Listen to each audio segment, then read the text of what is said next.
Hi, Sandra Wilson here, clinical hypnotherapist. So today I thought I would talk a little bit about that feeling when you constantly second guess yourself after interactions with other people. So you might have had a conversation with a friend and it didn't go particularly well. Maybe you had suggested something and they said that they didn't agree or they didn't want to do it. It could have been something so innocent, but it's just sort of left you with a feeling that you've done something wrong or you have said something wrong and that you are not lovable, that you are not worth spending time with. You're reading all this stuff into it. What did I do wrong? Why don't they like me anymore? What could I have done differently? How could that conversation have gone a little differently? Is it me? Are they angry with me? Is it something I did last week? Maybe it was this thing I did or said 2 months ago. Maybe they've remembered something terrible I did or said 10 years ago. So really, by replaying the conversation you had with the friend, or it might have been a family member or a partner or even your boss or somebody you don't even really know that well, when you constantly replay, like an action replay in your mind, when you pore over every single aspect of it, trying to figure out what you have done, what you could have done differently, and what that person is feeling about you, usually negative. You're assuming that they feel something negative towards you, and it's exhausting. You might get a text message and read all kinds of hidden messages which tend to be negative in that text message.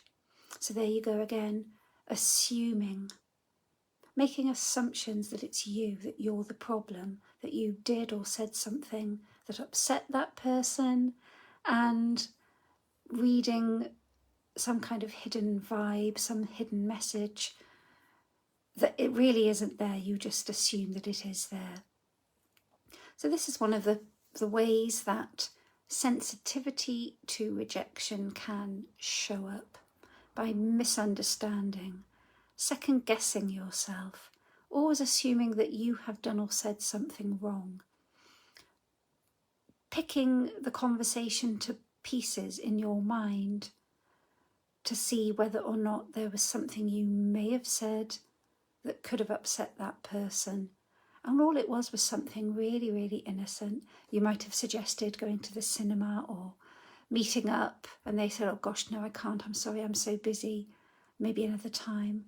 And that hurts. It's almost visceral. You can feel the pain, the weight of that rejection.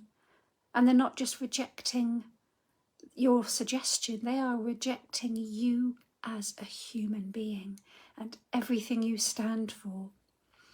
If this sounds quite extreme, maybe it doesn't apply to you and you have never ever had sensitivity to being rejected. But for the people who have, and it's very common in ADHD, and it's very common if you have ever suffered any kind of trauma in your life, it's not just about being rejected. We all have to live with rejection, cope with it. It's not always very nice. But when it hurts you so much that you become literally obsessed, second guessing yourself, that's when it becomes a deeply unpleasant condition that often holds us back socially, romantically, and in careers. So ideally, you would be getting out there, living your life, going out, finding, maybe making new friends or meeting new people, perhaps finding a partner, maybe even progressing in your career, but something is stopping you.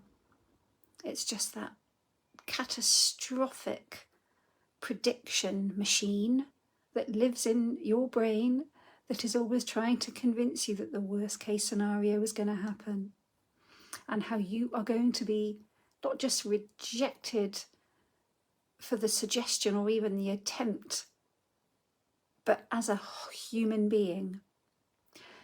I hope this makes sense. I'm going to be talking an awful lot more about this feeling in future content and how it shows up. It can be subtle, it can be not so subtle.